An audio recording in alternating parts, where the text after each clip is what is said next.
Ya, vamos a empezar entonces el día de hoy. Tenemos el tema del aprendizaje. Vamos a ver el enfoque conductual y el enfoque cognitivo. ¿Sí?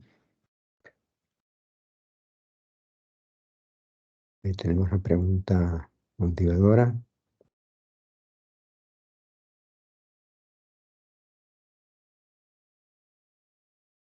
De repente tienes problemas para entender.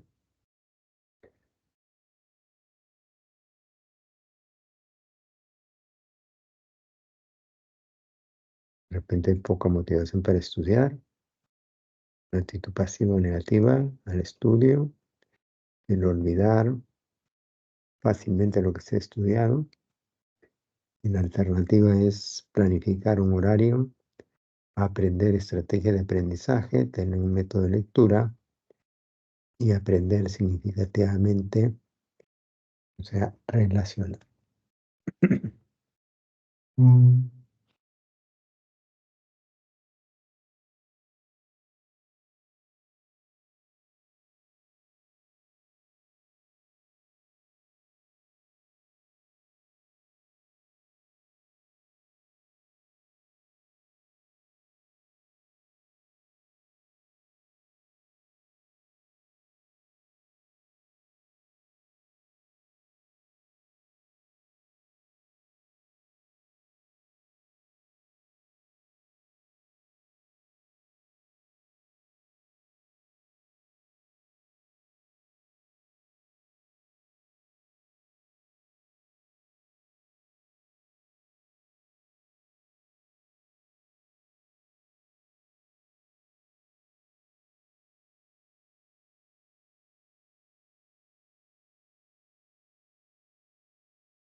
¿Listo? ¿Tomaron cuenta de esto? Vamos entonces al siguiente.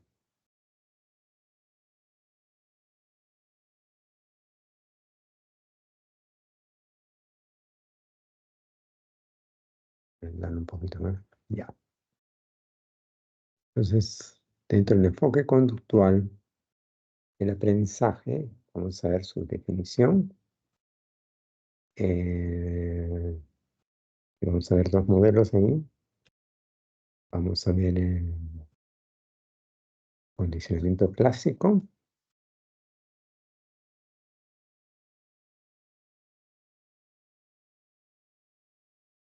Tanto el modelo que plantea Pavlov como el modelo que plantea Watson. Y el condicionamiento instrumental, o también que se llama operante, ¿no? Y la segunda parte es sobre el enfoque cognitivo, la definición, las teorías cognitivas, el aprendizaje observacional, las estrategias de aprendizaje, la metacognición y el aprendizaje autorregulado y cooperativo. Bien, pasamos entonces a la definición de aprendizaje. Para hablar de aprendizaje, ante todo, aprendizaje implica, demanda un cambio. Si no hay un cambio, no podemos hablar de aprendizaje.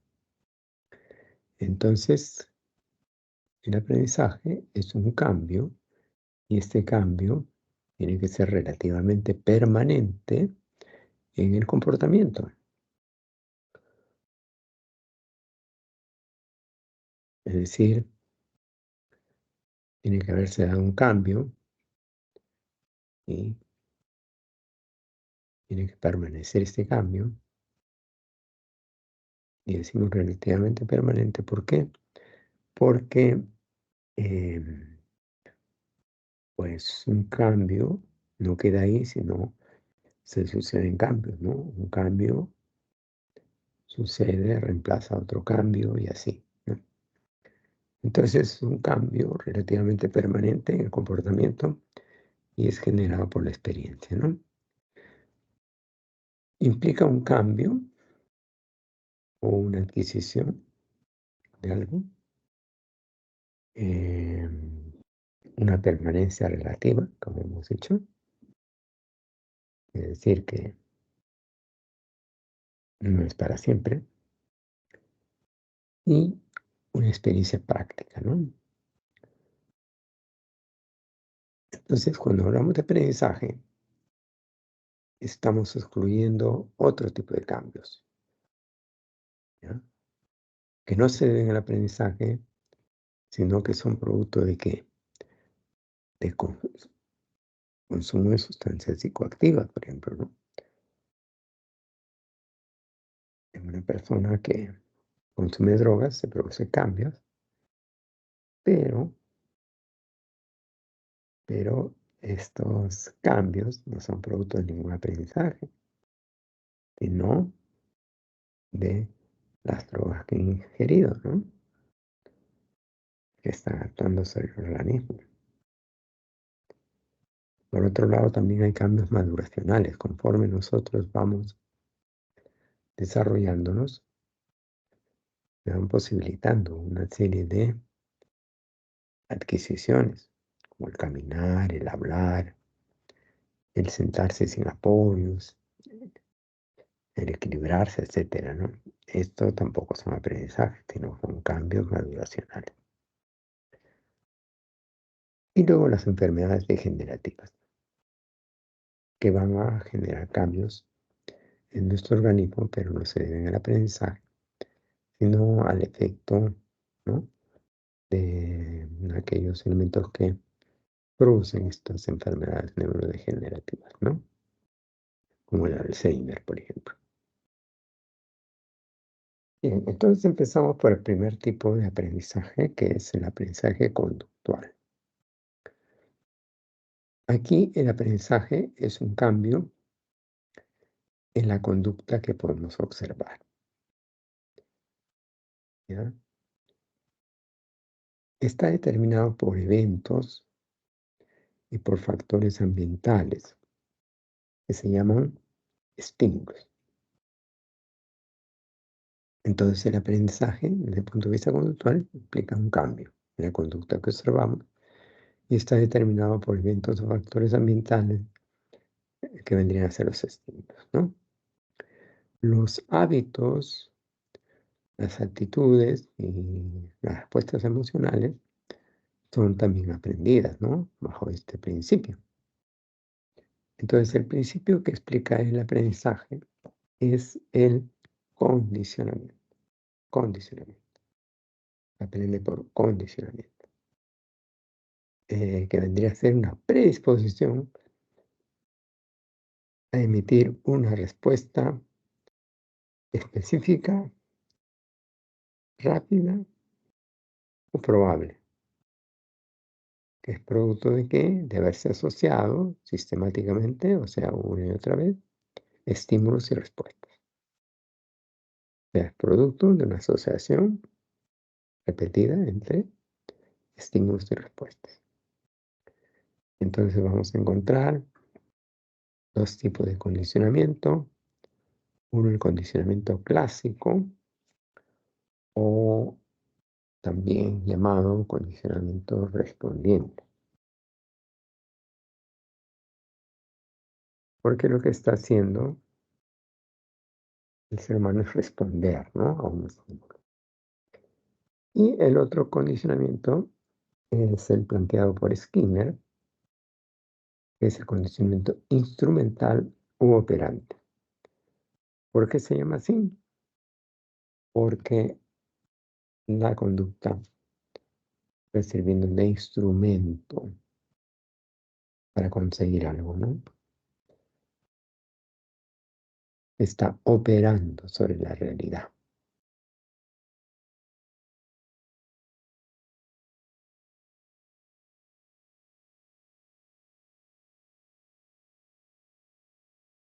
Entonces pasamos a ver el condicionamiento clásico, en primer lugar.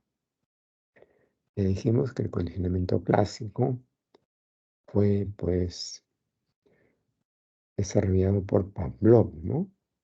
Un científico ruso que ganó el premio Nobel, pero no ganó por este estudio condicionamiento clásico, sino por sus estudios sobre las funciones intestinales, ¿no?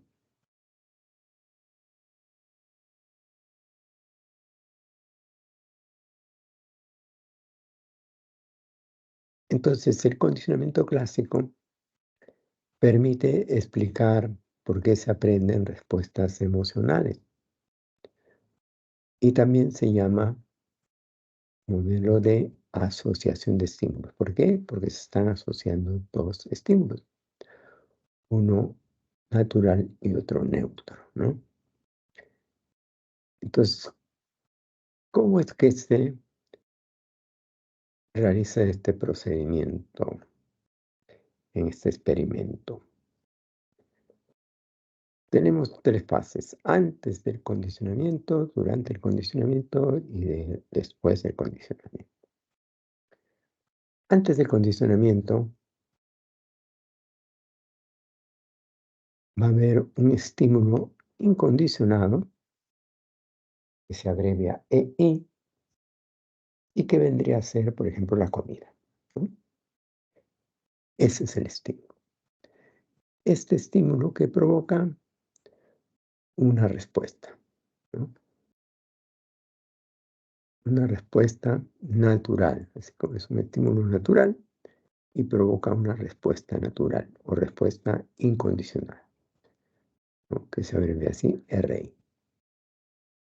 Entonces, un estímulo incondicionado que da lugar a una respuesta incondicional.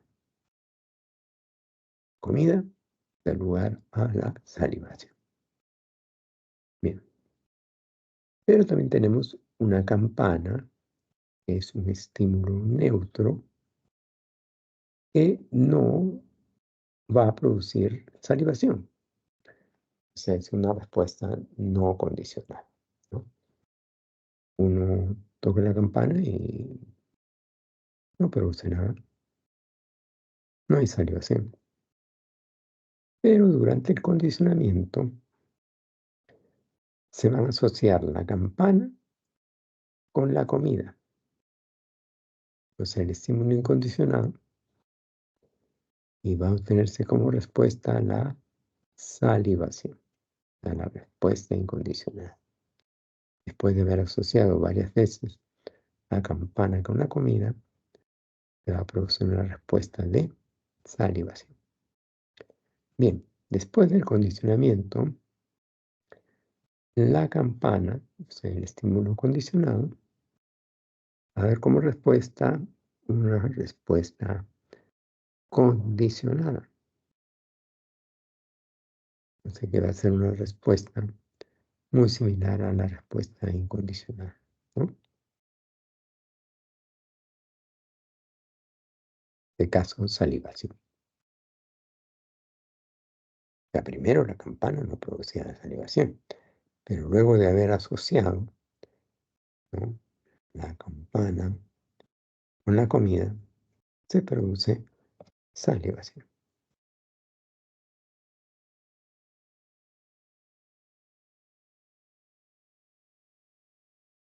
Dentro del condicionamiento clásico, tenemos el aprendizaje de fobias.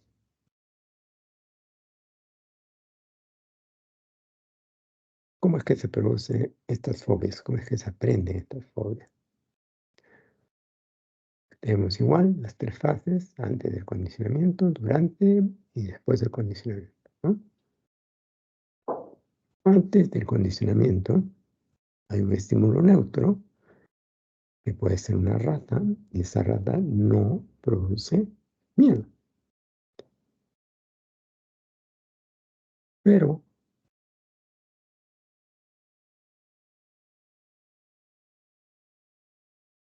hay un estímulo natural, un estímulo incondicionado, ¿no?, que es un martillazo sorpresivo en una plancha de acero.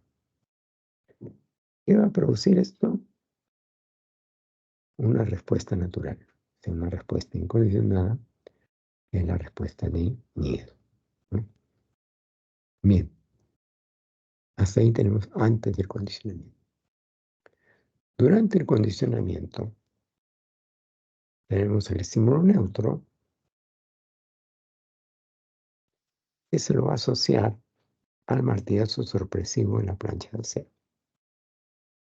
¿Y a qué va a dar lugar? A la respuesta natural, a la respuesta incondicionada de miedo del niño, ¿no? Bien, el experimento de Coaxum termina cuando, después del condicionamiento, tenemos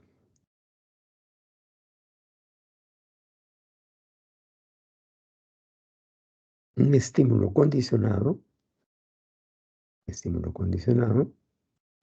que da lugar a una respuesta condicionada, que sería el miedo, ¿no?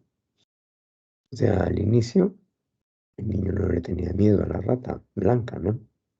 Pero después de haberla asociado a la plancha de acero, se genera este miedo, ¿no?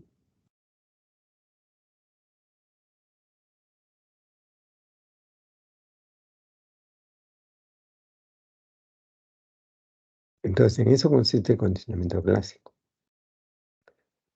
¿no? Y a un estímulo natural se le asocia un estímulo neutro, ¿no? Para producir el condicionamiento. Ahora, tenemos el condicionamiento operante. El condicionamiento operante, ¿quién lo planteó? ¿Quién planteó el condicionamiento operante?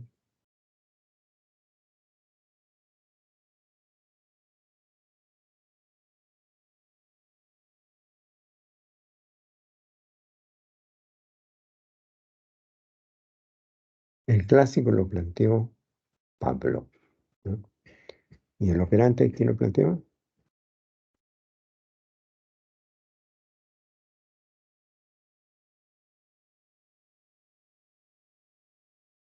Lo planteó Skinner, ¿no es cierto?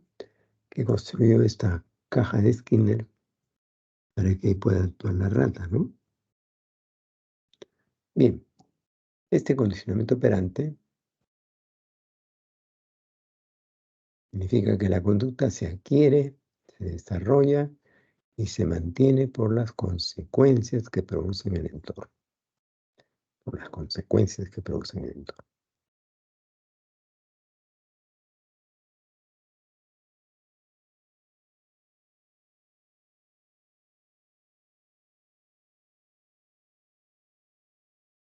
Y se da lugar a lo que se llama una triple relación de contingencia. Una triple relación de contingencia. ¿Qué vendría a ser esta triple relación de contingencia? Unidades de análisis de comportamiento que intervienen en el aprendizaje. ¿Y cuáles son estas unidades de análisis?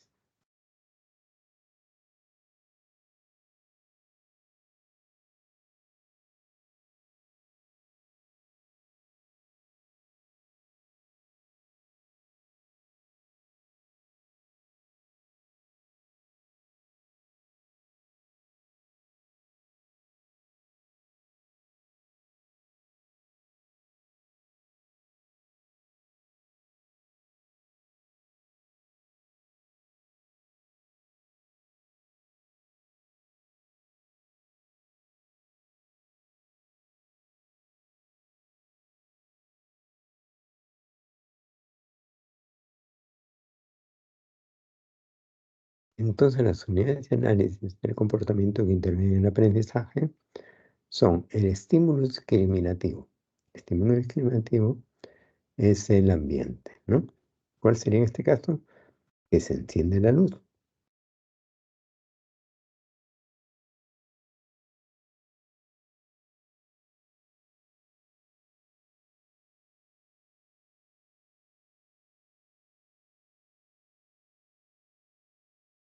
Frente a este hecho, o sea, frente a este estímulo, se produce una respuesta operante. Una respuesta operante. ¿Cuál es? Que la rata aprieta la palanca.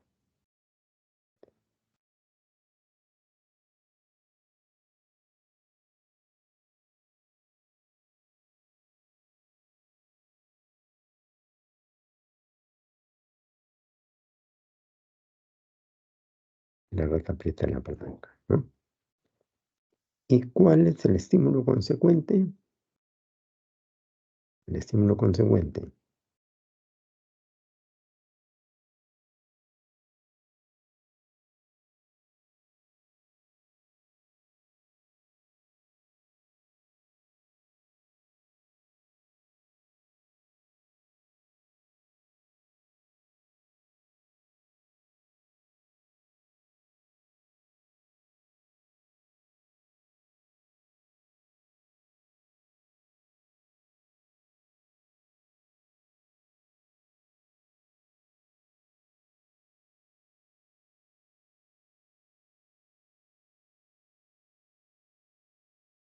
Bien, frente al estímulo discriminativo se produce una respuesta operante y se da un estímulo consecuente. ¿Cuál es el estímulo consecuente? Que la rata recibe comida. Es decir, se produce, ¿no?, un reforzamiento. Acá tenemos otro ejemplo. El antecedente es de paradero. La conducta,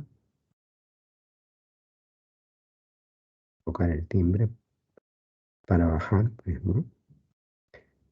Y la consecuencia reforzadora es que se abre la puerta, ¿no?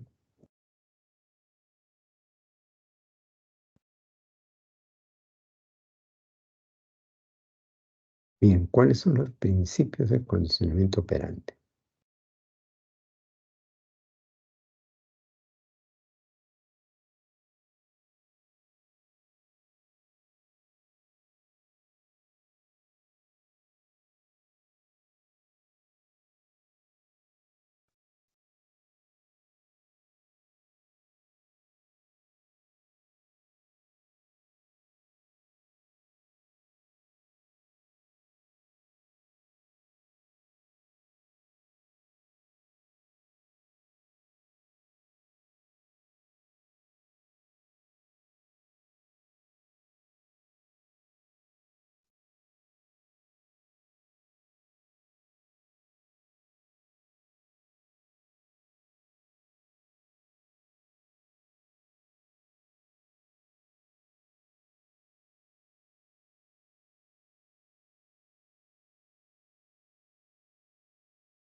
Entonces,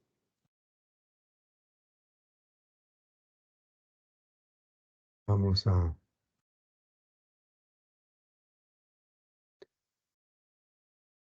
retomar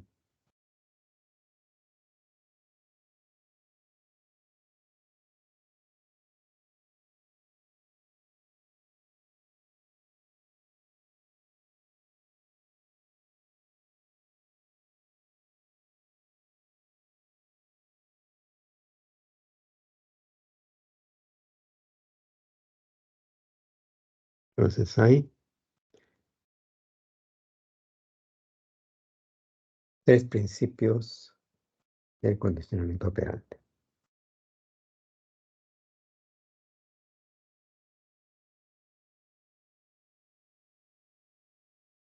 Son el reforzamiento, el castigo y la extinción.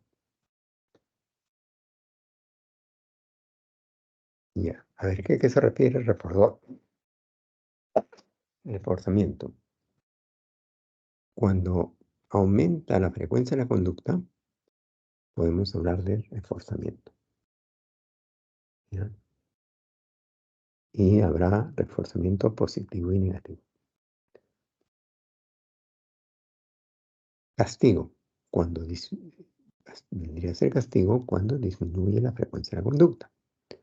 Y puede ser positivo o negativo.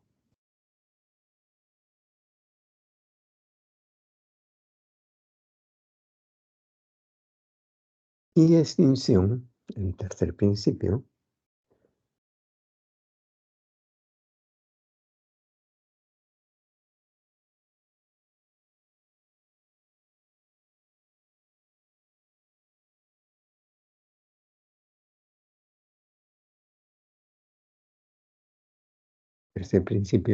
se refiere cuando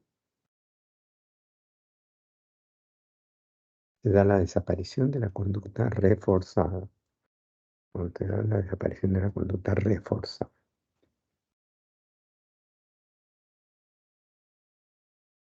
Allá. Hay un problema ahí, ¿no? Ya. Vamos de nuevo a compartir, porque algo hay ahí.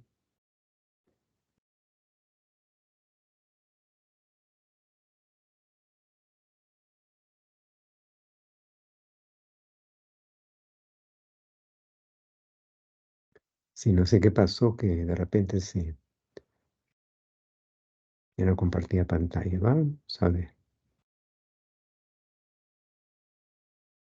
De nuevo ya. A ver. Ya.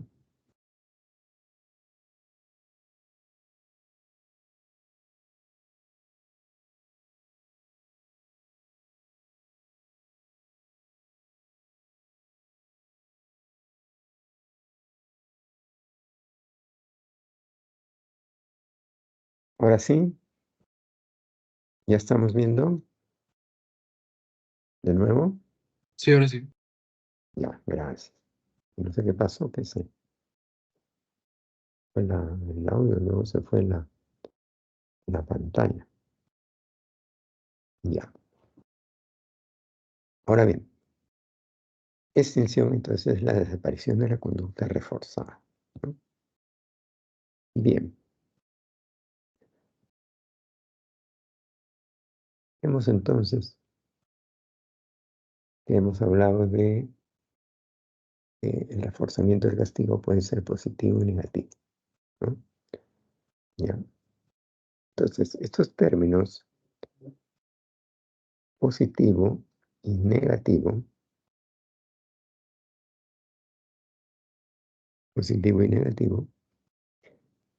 no significan bueno o malo, no tienen un sentido ético, sino tienen un sentido aritmético, ¿ya? Es decir, positivo significa más, negativo significa menos. Positivo significa añadir, significa sumar, agregar, y negativo significa restar, quitar, sustraer, ¿no? Ya, no para nada significa positivo ni negativo. Bien, vamos entonces a ver el primer principio, que es el reforzamiento. Y vemos entonces el reforzamiento positivo y negativo. El reforzamiento positivo es cuando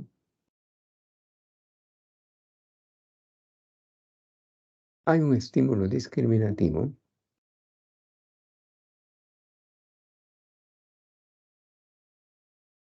y se produce una respuesta operante, ¿no?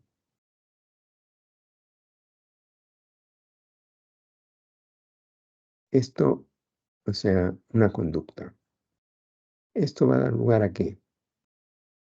A la aparición de un reforzamiento, ¿no? Es decir, un premio. Cuando aparecen los premios, ¿qué va a suceder? Se va a incrementar la respuesta. Por ejemplo, un like, un diploma, son formas de premio. Hay que dar lugar estos premios a que se incremente la conducta. En cambio, el reforzamiento negativo es cuando hay un estímulo discriminador, o sea, una situación, ¿ya? Y se da una respuesta, ¿ya? Para evitar un estímulo desagradable. Para evitar un estímulo desagradable. Cuando se evita un estímulo desagradable, pues aumenta la conducta, ¿no? Por ejemplo, el distanciamiento social permite evitar un estímulo desagradable, ¿no? Entonces, es un reforzamiento. Cuando uno se vacuna, también evita, ¿no?, el estímulo desagradable. Entonces, también es un reforzamiento, pero de tipo negativo. ¿Negativo por qué? Porque tú restas, en este caso, estímulos desagradables. Bien, vamos al siguiente principio, que es el castigo. ¿Cómo es el castigo positivo? Hay un estímulo discriminativo, una situación, ¿no?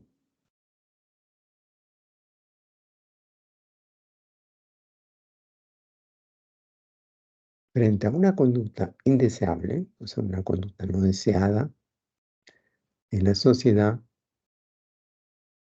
se van a sumar, se van a agregar estímulos punitivos. ¿Punitivos qué cosa es? Que no gustan, que duelen.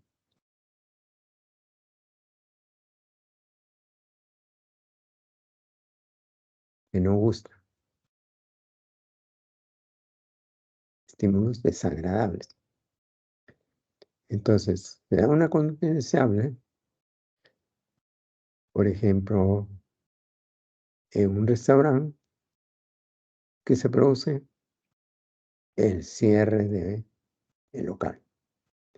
Este es un castigo, ¿no? O sea, se suma algo desagradable. Comete un foul en un partido de fútbol, tiene una tarjeta amarilla. Sigue cometiendo fouls, produce una tarjeta roja, ¿no? Bien. ¿Y cuál es el castigo negativo? Castigo negativo es cuando frente a una situación, ¿ya?, frente a una situación, Entonces se produce una conducta indeseable, entonces se elimina, se resta, se quita, se sustrae un estímulo agradable. Para que sea castigo tiene que suprimirse algo que sea agradable, ¿no? Entonces, ¿qué cosa sería lo agradable acá? Que habría que quitar para eliminar esa conducta indeseable.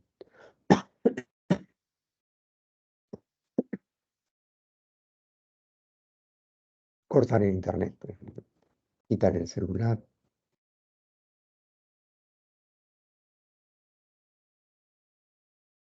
Un descuento por llegar tarde o por faltar un día de trabajo.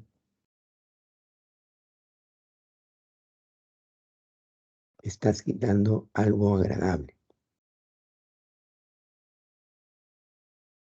Por eso es castigo.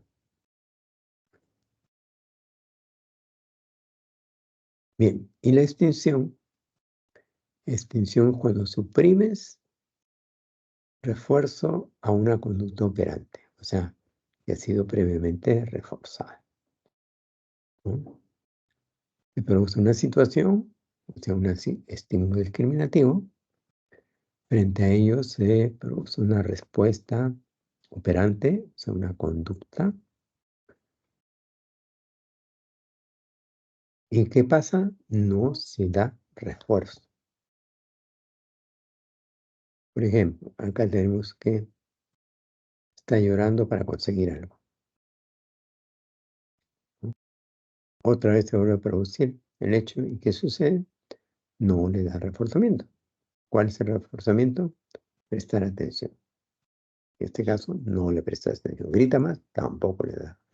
Grita más, tampoco no le da.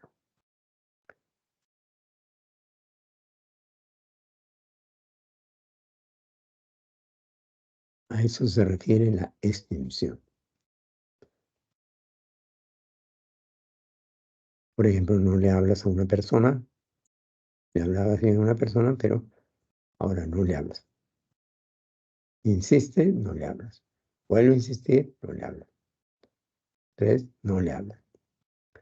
O lo eliminas de tus contactos, o lo eliminas de tus amigos, etcétera, etcétera, ¿no? Bien, ¿cuáles son las diferencias entre los condicionamientos clásico y operante? Mientras el condicionamiento clásico es una conducta respondiente,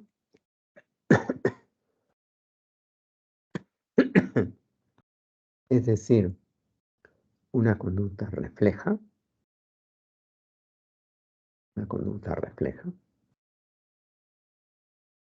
o sea, responde, ¿no?, a un estímulo X, estímulo natural.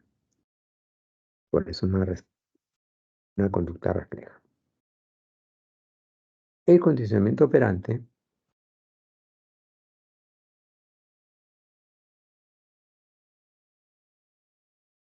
es una conducta operante, o sea, es una conducta emitida. El condicionamiento clásico no se emite ninguna conducta, se responde. En el condicionamiento operante, si tú quieres que te suceda algo, tienes que hacer cosas.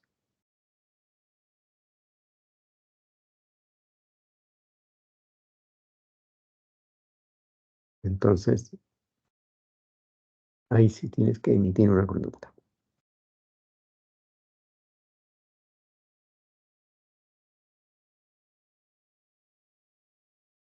Bien, otra diferencia. Mientras en el condicionamiento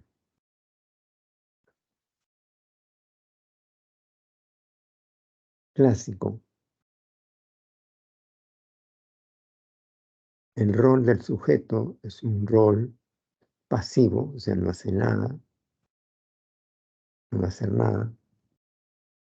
En el condicionamiento operante, el rol del sujeto es activo, está actuando.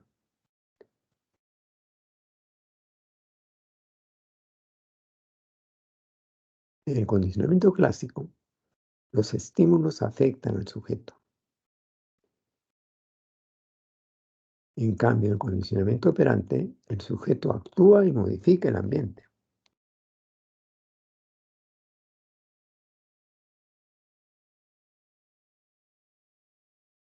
Y por último, en el condicionamiento clásico se aprende por asociación de estímulos, es decir, por contigüidad.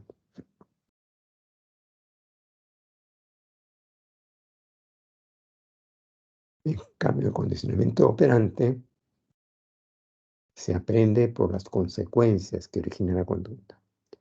¿Cuáles son las consecuencias? Según estas consecuencias se originará una conducta, ¿no? O sea, un efecto.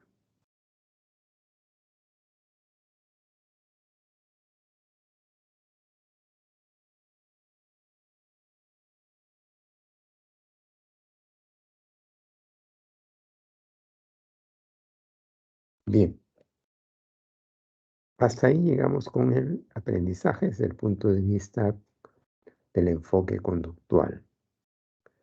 Vamos ahora con el aprendizaje cognitivo.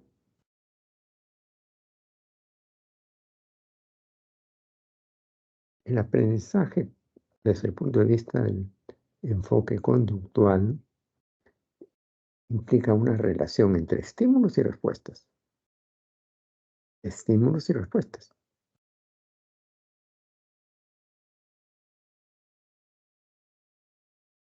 ¿no?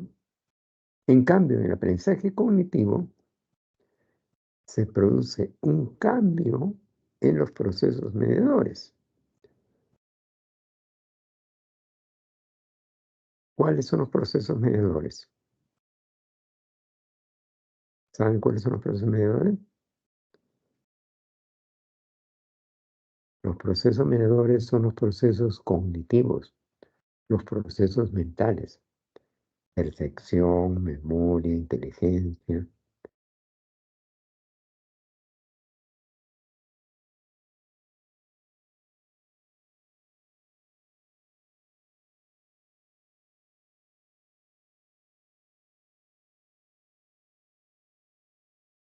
Es decir, en este cambio, la actividad cerebral que retiene el ingreso sensorial y lo elabora,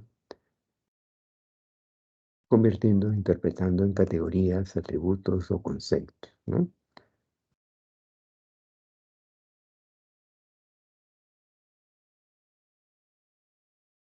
Ya dijimos cuáles son los procesos mediadores: motivación, atención, percepción, pensamiento, memoria, lenguaje, etcétera, etcétera. Es decir, entre la información sensorial, entre el estímulo y la conducta observable, o sea, la respuesta, intervienen los procesos mediadores. O sea, intervienen los procesos cognitivos, interviene la actividad cerebral. Entonces, en el esquema de el aprendizaje desde un punto de vista conductual, vemos una relación entre estímulos y respuestas, o entre respuestas y estímulos. Aquí, en el aprendizaje cognitivo, vemos una relación entre estímulo, organismo y respuesta. Es decir, entre el estímulo y la respuesta va a mediar lo que sucede en el organismo.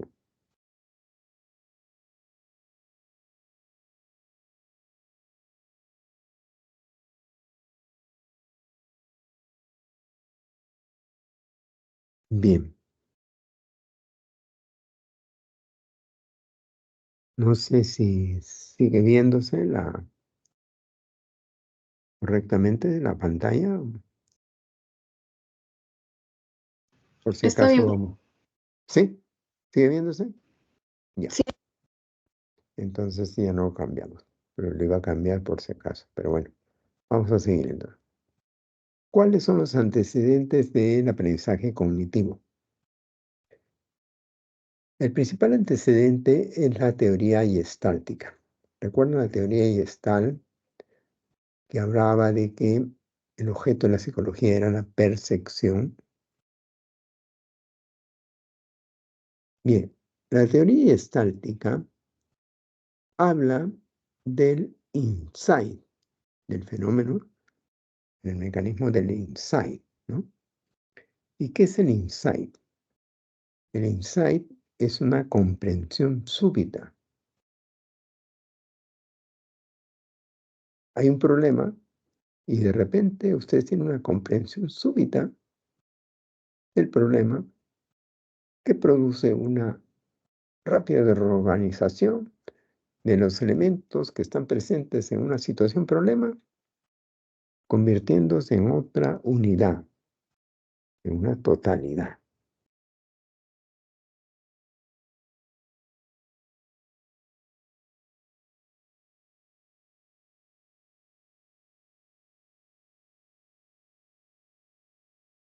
Entonces, el antecedente,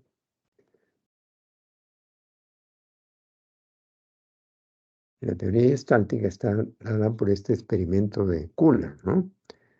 O los gestaltistas, en donde deja un monito, ¿no?, con una mano de plátano, pero la mano de plátano está suspendida en el aire, ¿no? De tal manera que el monito salta, salta, salta y no puede alcanzarlo. O sea, estímulo, respuesta, estímulo, respuesta, estímulo, respuesta. Y no puede alcanzarlo.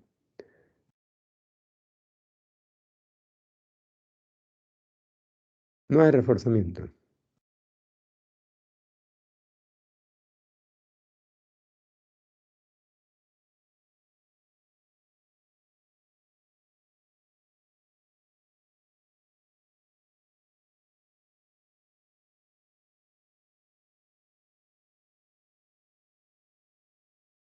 Luego de eso, el monito cambia de percepción, tiene una comprensión súbita de lo que pasa en su ambiente y reorganiza los elementos de esta situación problema.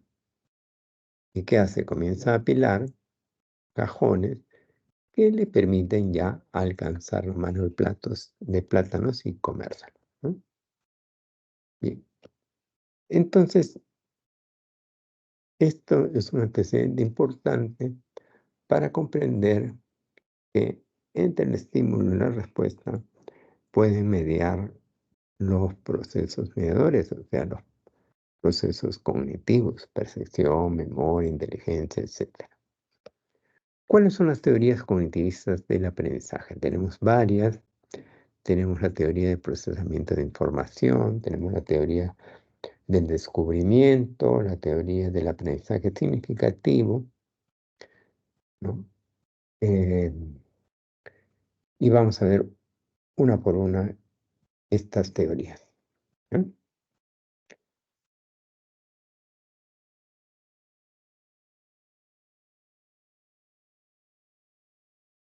Bien, empezamos por la teoría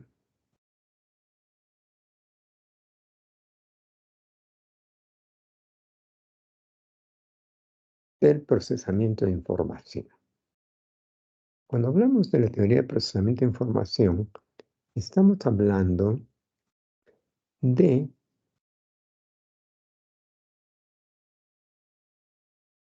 estamos hablando de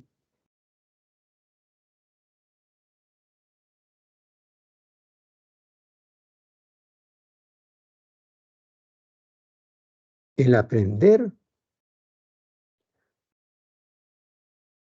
bajo un modelo, bajo una metáfora, que es el de la computadora, es el de la informática. Entonces, esta teoría de procesamiento de información señala que aprender es procesar,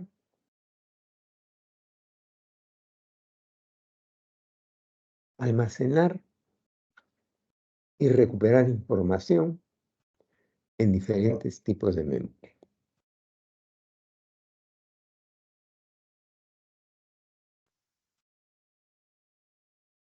¿Qué se hace en una computadora? Se ingresa información, o sea, se procesa, se almacena en los discos duros y se recupera información. Y tiene diferentes tipos de memoria, ¿no?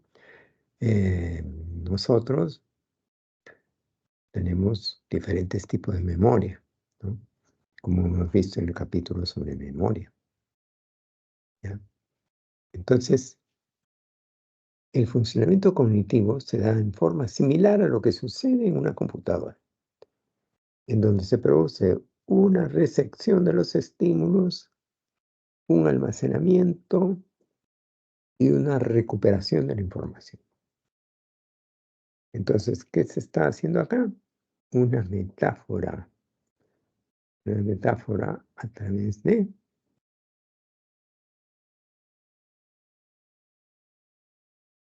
la computadora, ¿no? Una metáfora informacional, computacional.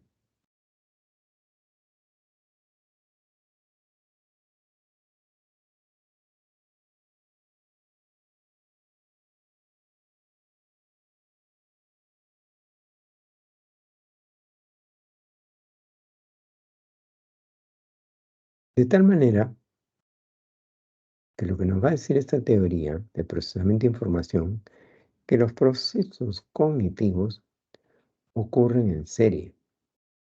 Primero se produce un registro sensorial, luego surge la atención, pasa la percepción, luego la memoria, luego la recuperación, luego el pensamiento y finalmente, ¿qué cosa? La toma de decisiones. Ya, esta es entonces la teoría del procesamiento de información. ¿Cuáles son sus exponentes? Son varios, ¿no?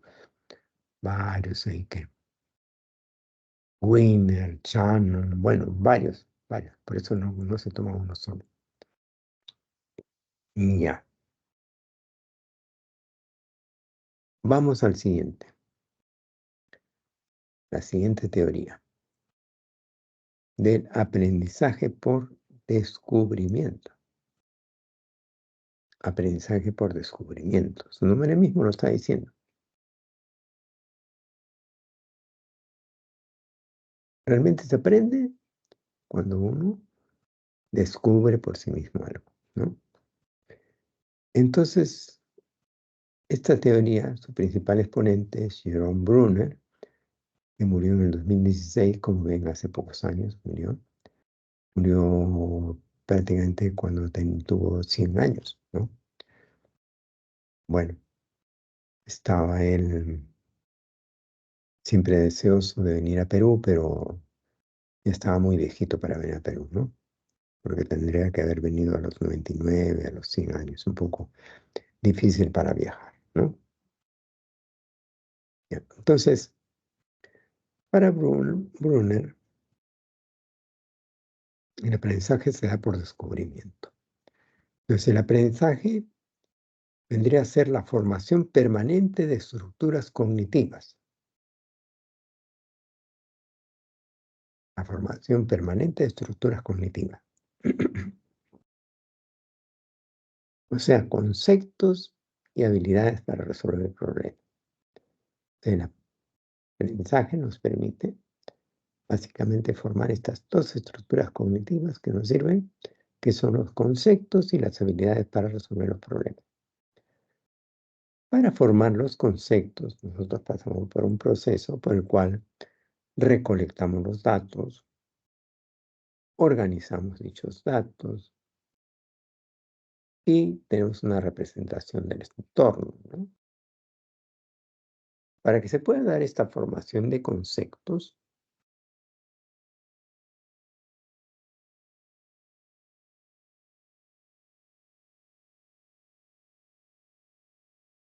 se tiene que dar una construcción inductiva. Inductiva quiere decir de partir de ejemplos, ¿no? De ejemplos para ir cada vez llegando hacia conceptos, ¿no es cierto? Tiene que haber un docente facilitador, un docente que facilite, ¿no?, el desarrollar estos procesos. Y el niño va a descubrir a su propio ritmo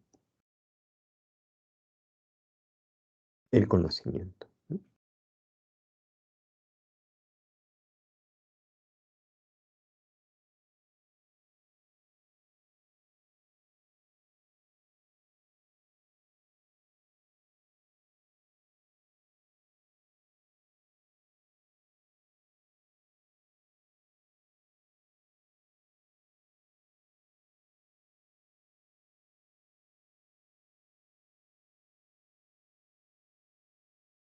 Vamos a la siguiente teoría del aprendizaje.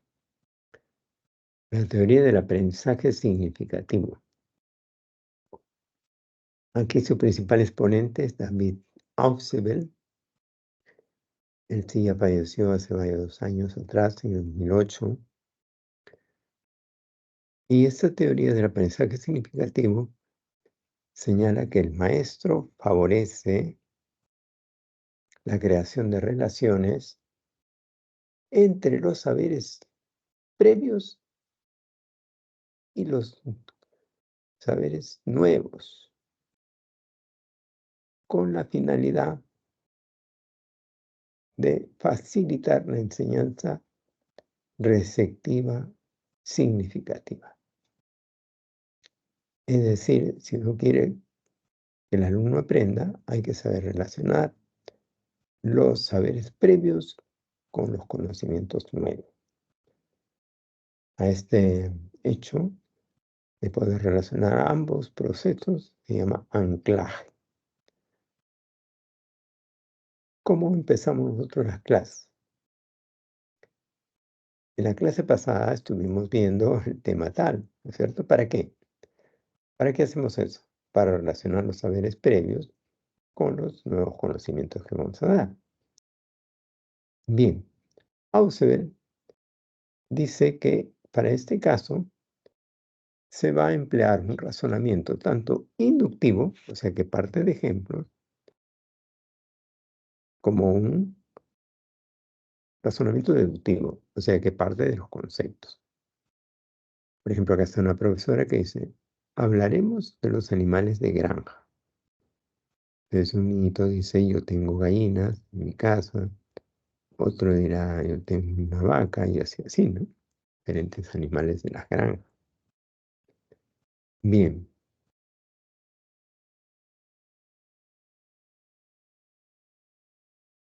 entonces lo que va a señalar a Ausubel es que el factor más importante que influye en el aprendizaje es lo que el alumno ya sabe. Averígüese y enséñese consecuentemente.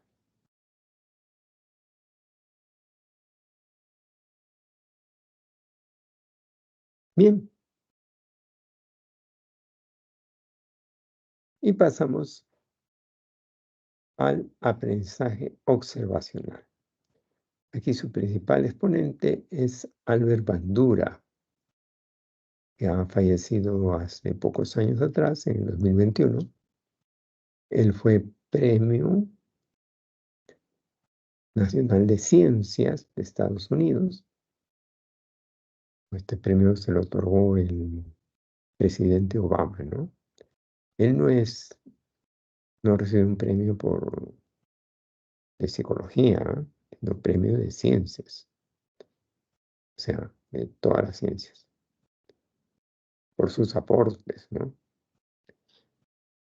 Entonces, ¿qué es lo que va a señalar Bandura? Bandura va a señalar que el aprendizaje se logra por observación, por imitación.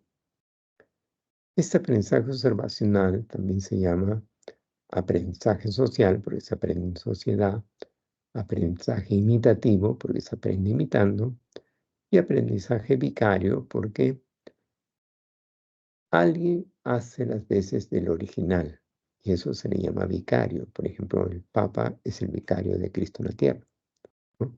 Hace las veces de Cristo en la tierra.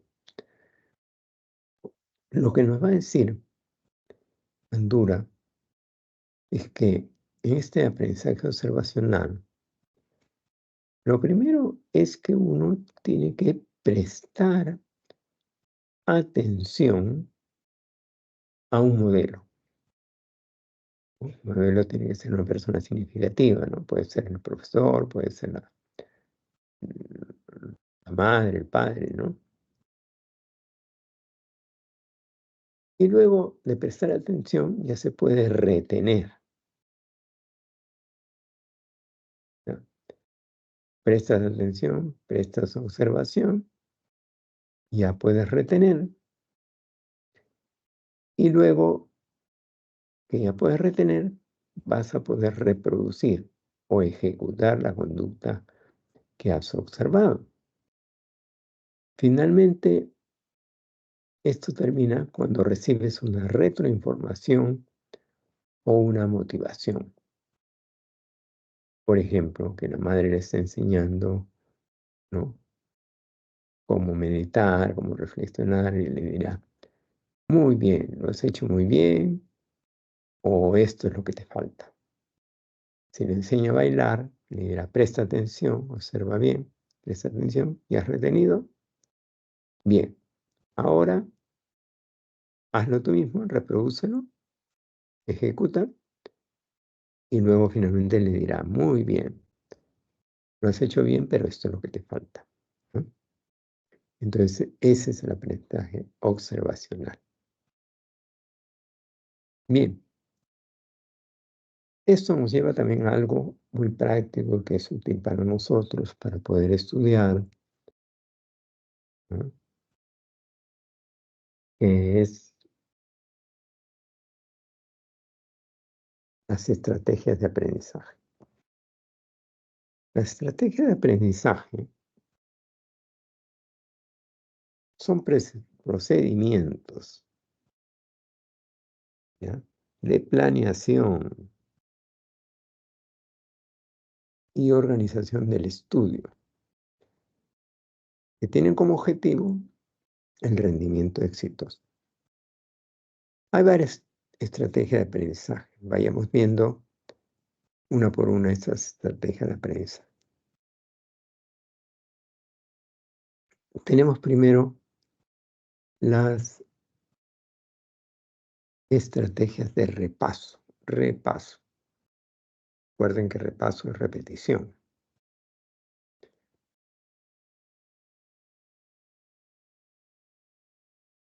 Puede haber varias, por ejemplo, repetir oralmente algo, un texto. Ya les he dicho que aquello que se repite unas 6 veces, más fácil que se puede aprender. Pueden también copiar. Al copiar, bueno, también se puede aprender, ¿no? Pueden también subrayar,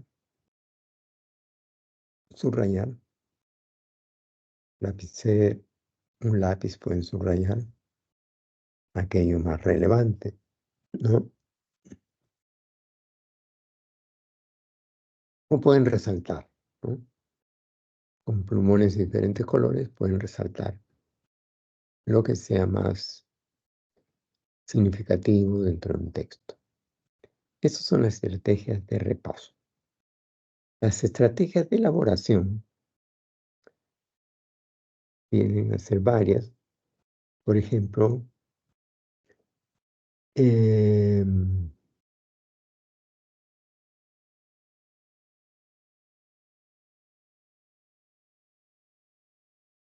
puede ser, por ejemplo,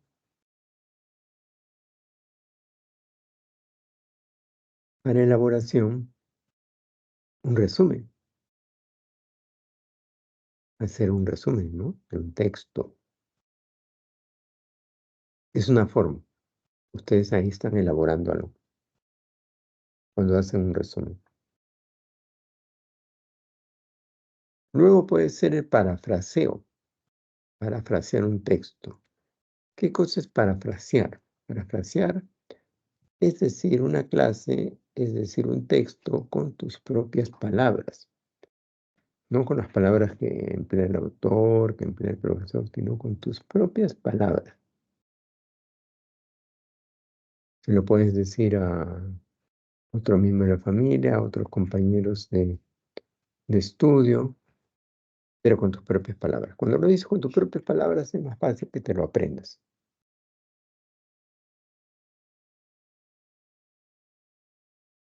Luego tenemos también otra de elaboración que es las metáforas, utilizar metáforas, ¿no? Para aprenderse. Por ejemplo, acá hay una metáfora que es el sol es la linterna de la tierra, o sea que alumbra, ¿no? La tierra. Y luego puede emplearse también mnemotecnias. Por ejemplo, una mnemotecnia para los elementos básicos para el desarrollo de la vida. ¿Qué mnemotecnia se puede usar? Chon. Chon. Ustedes aprenden la palabra chon y con eso ya se acuerdan. Chon, ¿qué significa? La C, carbono. La H, hidrógeno. La O, oxígeno. Y la L, nitrógeno. O sea, no necesitan plagiar para poder dar examen haciendo mnemotecnias. Bien, pasamos a las estrategias de organización.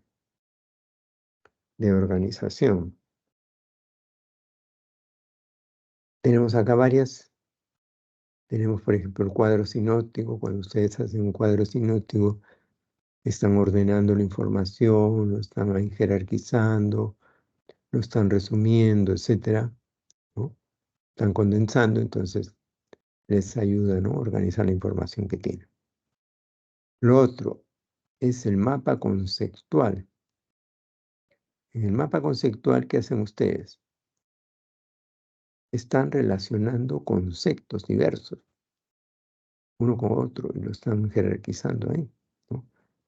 Entonces, estas estrategias de organización les permiten jerarquizar la información y organizarla. Y también tenemos la red semántica, ¿no? Parecida al mapa conceptual, pero en la red semántica se establece relaciones entre las diferentes acepciones de un término, ¿no? O sea, todas las cosas que significan un término, una palabra. ¿Ya? Esas son las estrategias de organización. ¿Por qué están haciendo ustedes ahí? Organizar la información, ¿no? Bien, luego seguimos con las estrategias de supervisión de la comprensión. Estrategias de comprensión de la supervisión, de la comprensión. Puede hacerse a través de preguntas, cuestionarios, por ejemplo, que son familiares, u otro compañero le da preguntas sobre los temas, o ustedes resuelvan cuestionarios de exámenes pasados, etc. Puede ser también pasar por diferentes exámenes, diferentes simulacros, etcétera. Todo esto nos va entrenando. Bien, esas son las estrategias de supervisión de la comprensión. Lo que están haciendo es supervisar si en realidad están comprendiendo o no están comprendiendo. Es importante porque si no, están estudiando por gusto, ¿no? Ya. Y luego tenemos las estrategias de autocontrol emocional. Tenemos ahí el control emocional que se puede lograr con las técnicas de relajación. Para esto, ustedes se producen en un estado del organismo donde no hay tensión ni activación, ¿no? La técnica es relajar poco a poco los músculos de manera progresiva y una respiración relajante. Poco a poco van a respirando, ¿no? Más tranquilo, hasta que ya están relajados. ¿Qué beneficios trae? Reduce el ritmo cardíaco y la tensión muscular, disminuye el nivel de ansiedad y hay mayor facilidad para conciliar y mejorar la calidad del sueño. Luego tenemos promover la autoestima. Los primeros que tienen que promover la autoestima son ustedes. Acá hay por eso dice, lo mejor para la autoestima es el T. Dice, quiérete, perdónate, ámate, sonríete, regálate, consiéntete, edúcate, cuídate, supérate, valórate. De los primeros que debemos es trabajar es su autoestima, porque llegan a un examen, etcétera, con una autoestima baja no va a rendir bien. Y finalmente tienen ustedes las creencias en la autoeficacia. ¿Qué significa eso? Autoeficacia es la creencia en tus capacidades de ti mismo para alcanzar tus logros, para realizar determinadas acciones. Esto lo planteó Bandura, ya lo hemos visto a Bandura, ¿no? Cuando una persona tiene esta creencia en que tiene sus capacidades, van a lograr lo que desea, va a tener éxito en sus acciones, entonces es más autoeficaz, puede superar una serie de problemas. Entonces ustedes mismos tienen que darse mensajes que refuercen su idea de autoeficacia, de que ustedes son capaces de obtener logros, de alcanzar sus metas a través de diferentes acciones. Bien, pasamos a otro concepto. A otro concepto que es la metacognición. La metacognición es como decir el resumen de todo lo que hemos estado diciendo. ¿Qué cosa es la metacognición? La metacognición es algo bien facilito. Es aprender a aprender. Ustedes tienen que aprender, ¿no? Bien. Pues de lo que se trata es de aprender a aprender. Eso es la metacognición. Lograr aprender a aprender. ¿Cómo se logra esto? A través del conocimiento de la propia actividad cognitiva y del control sobre dicha actividad. Entonces, ustedes tienen que conocer y controlar. ¿Cuáles son las estrategias metacognitivas? O sea, que nos permiten aprender a aprender. Primero, la planificación. Es decir, proyectar objetivos, tiempo, dificultades y técnicas de aprendizaje. Eso es planificar. Es proyectar objetivos, tiempo, dificultad y técnicas de aprendizaje, ¿ya? Todas estas estrategias metacognitivas fueron planteadas por Flavel, ¿no? Y luego, la otra estrategia metacognitiva es el control. El control implica el verificar el avance de los objetivos. Estás controlando si estás avanzando o no en tus objetivos, ¿no? El detectar qué factores favorecen el aprendizaje y qué factores dificultan el aprendizaje. Entonces, planificación, control y la tercera estrategia metacognitiva es la evaluación. La evaluación. ¿Y qué es la evaluación? Es el comparar los resultados obtenidos con los objetivos de aprendizaje observados. Es decir, ¿están alcanzando o no están alcanzando sus objetivos? Por ejemplo, determinados puntajes en tales o cuales cursos, ¿no? Bien, pasamos a ver ya el último tema de esa clase que es el del aprendizaje autorregulado y el aprendizaje cooperativo. ¿Qué es el aprendizaje autorregulado? Es gestionar deliberadamente los procesos cognitivos y emocionales para aprender.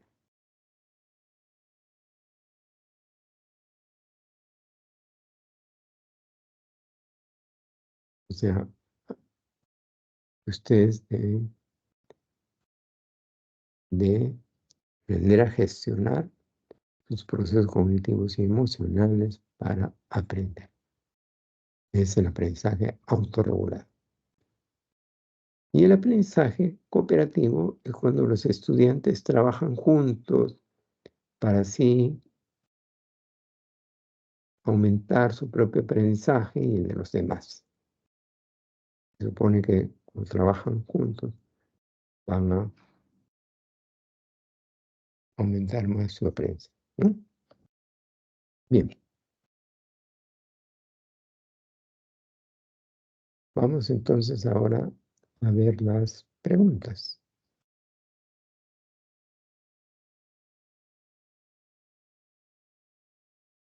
Tenemos la primera pregunta.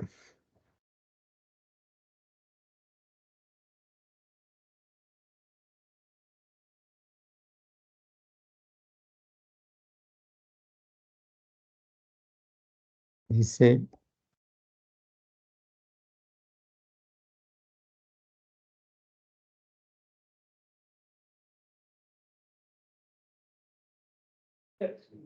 Sí, no me acuerdo del departamento. Estoy ocupada.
ya tiene la primera pregunta.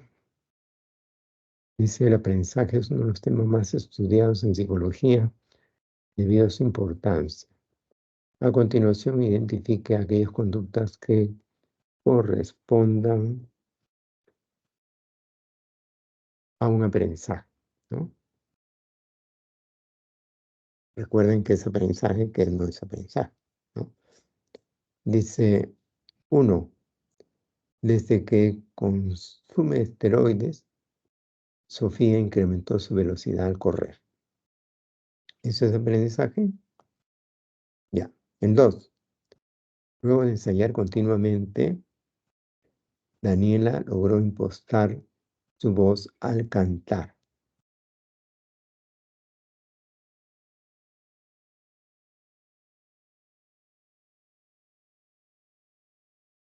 ¿Eso es aprendizaje?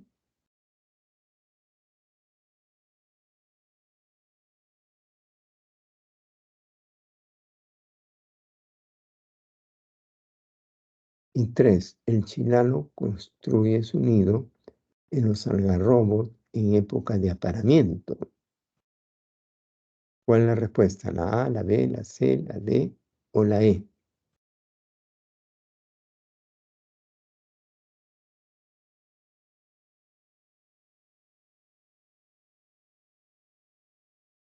¿Mm? ¿Cuál sería la respuesta?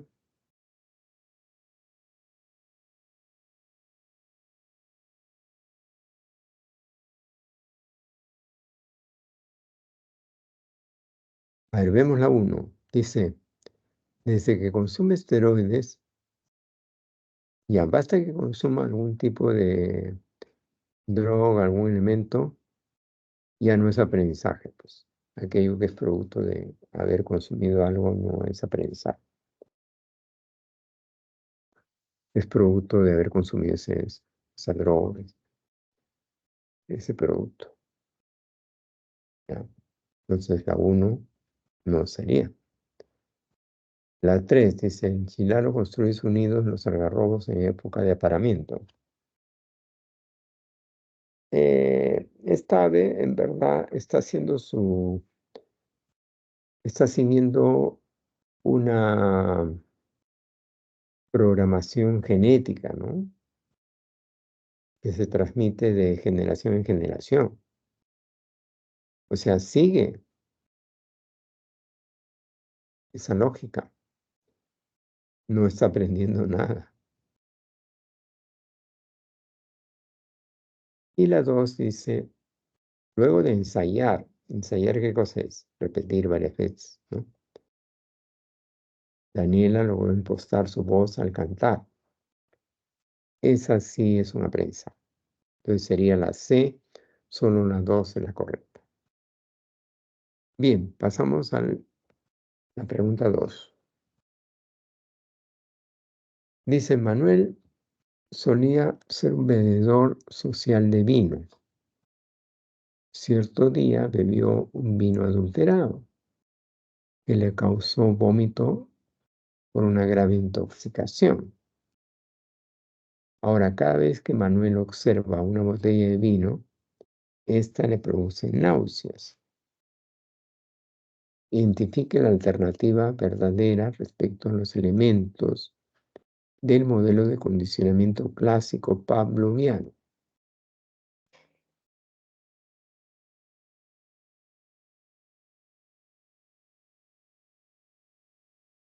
Elementos del modelo de condicionamiento clásico pavloviano, ¿no?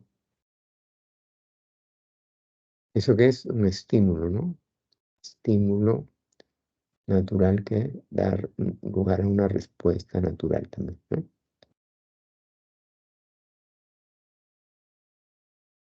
A ver, vamos a ver. Identificar la alternativa verdadera.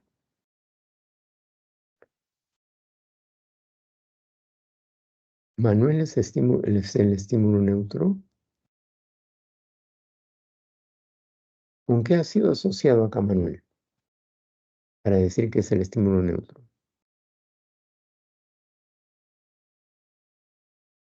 La botella es el estímulo incondicionado.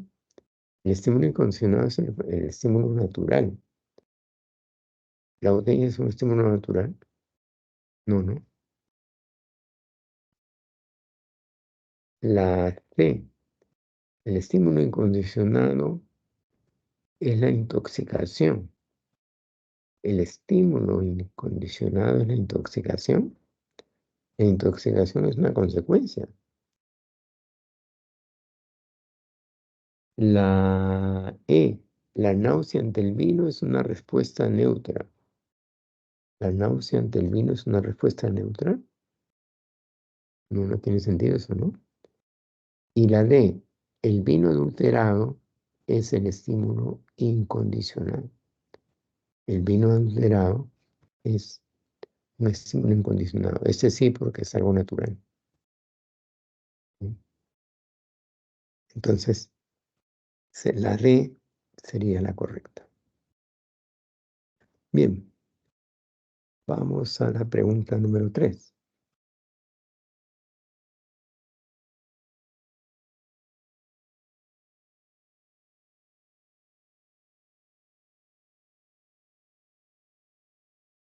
Dice, hace 2 meses, Ana fue asaltada y golpeada por 2 delincuentes en la avenida Bancay. Desde aquella estresante noche, cada vez que recuerda el asalto, se pone ansiosa y le tiembla el cuerpo. Asimismo, cuando escucha la palabra Abancay, se pone ansiosa y se le acelera el corazón. Basándonos en el condicionamiento clásico pavloviano, Señale el valor de verdadero o falso en las siguientes proposiciones. A ver, 1. El salto y los golpes son el estímulo incondicional. 2. La palabra Bancay refuerza el condicionamiento clásico.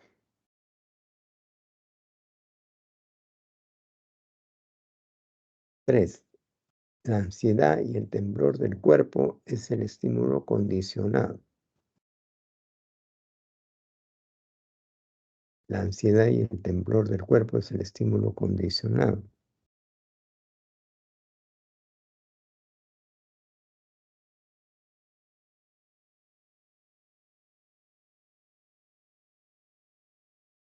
Y 4. La avenida Bancay es el estímulo neutro. Acá hay un error. ¿Cuál es el error? A ver, en la pregunta 1, en la alternativa 1, ¿dónde está el error? ¿El salto? ¿Qué salto? ¿Ana dio algún salto?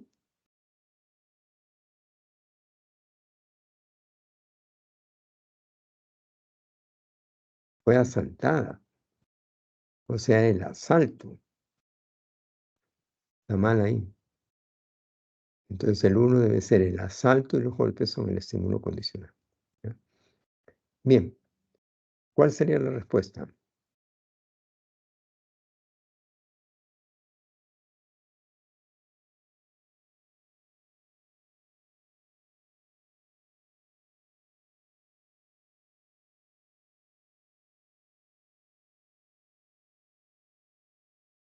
El asalto y los golpes es el estímulo incondicionado.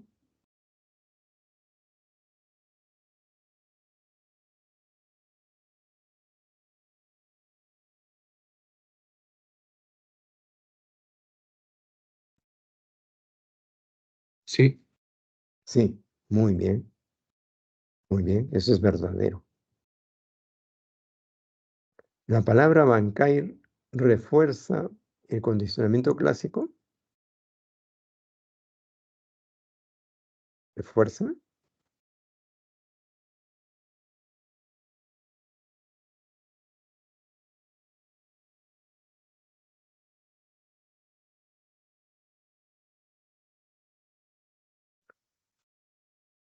No, no refuerza, ¿no? Es falso, ¿no?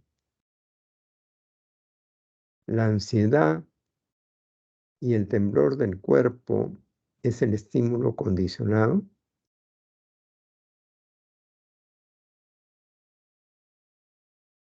¿Eso es verdadero?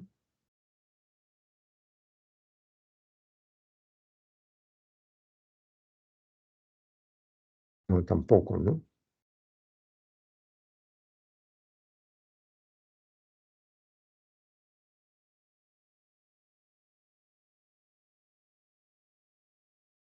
La 4.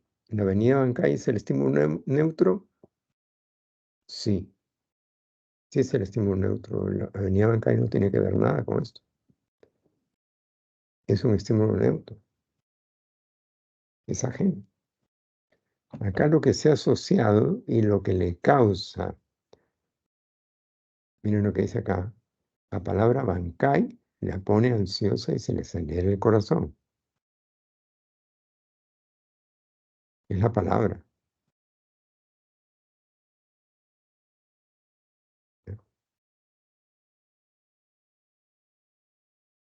Cada vez que recuerda el asalto se pone ansiosa y le tiembla el cuerpo. Entonces son verdaderas la 1 y la 4. La 1 y la 4. Es mejor que venga así. Preguntas un poquito difíciles para que así se aprenda más, ¿no? Porque preguntas fáciles no se aprende tanto. Entonces la respuesta sería la E. 1 y 4. 1 y 4. Ya, vamos a la cuarta. Dice, un estudiante preuniversitario cumple disciplinadamente sus horarios de estudio. hace cuadros sinópticos y mapas conceptuales para comprender las materias enseñadas por los profesores. Asimismo, cada semana se autoevalúa con cuestionarios y simulacros de exámenes de admisión. Respecto a las estrategias de aprendizaje, señale el valor de verdad en las siguientes proposiciones. De verdad.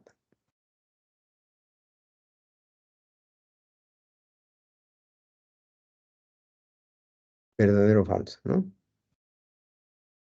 A ver.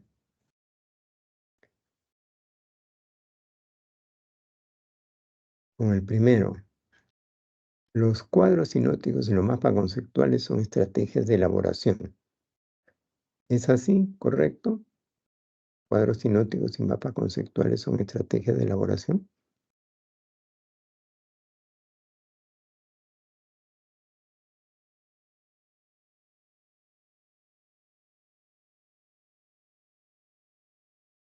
Dos, autoevaluarse con cuestionarios es una estrategia de supervisión de la comprensión. ¿Es verdadero o falso esto? Y tres, cumplir disciplinadamente sus horarios de estudios es una estrategia de repaso.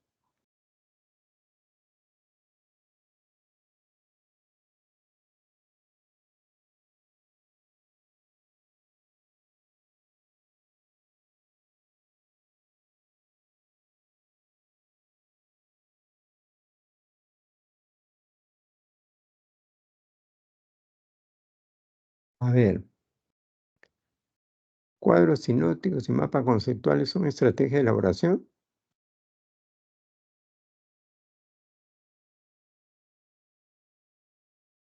Falso. Falso.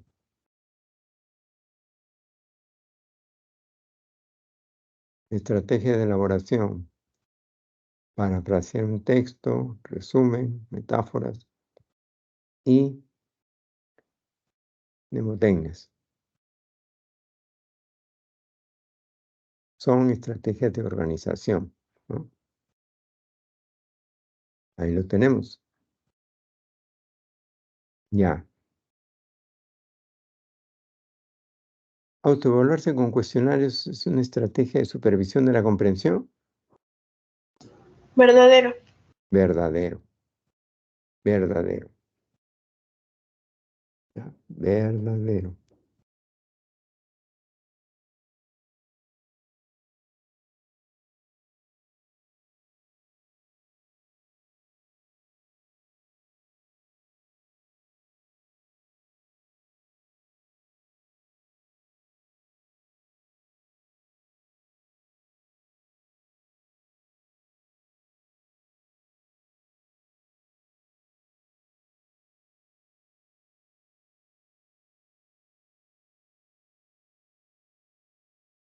Cumplir disciplinadamente con sus horarios es un estudio. De estudio es una estrategia de repaso. No, no tiene que ver ahí, ¿no?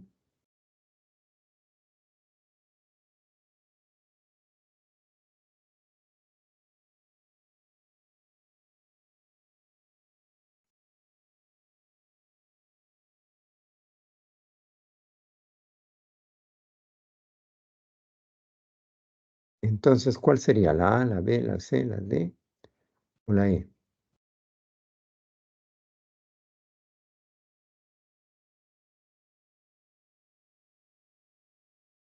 La A, ¿no? La A, ¿no?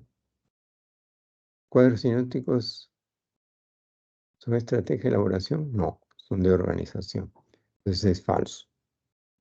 ¿Autoevaluarse es una estrategia de supervisión de la comprensión? Sí, verdadero. ¿Y cumplir con los horarios de estudio es una estrategia de repaso? No, falso. Entonces es falso, verdadero y falso. O sea, la A.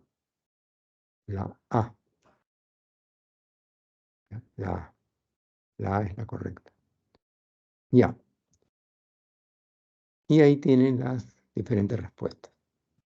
La 1 la C, la 2 la D, la 3 la E, la 4 la A, la 5 la C, la 6 la A, 7 la C, 8 la D, 9 la C y 10 la B. Listo, cópienlo, fotografíenlo o vean la manera de tener las respuestas. ¿Ya? Bien, jóvenes. Entonces, ahora sí, para ya no cruzarnos con el siguiente profesor, muchas gracias por todo y buena suerte en lo que va esta semana y la próxima. Gracias.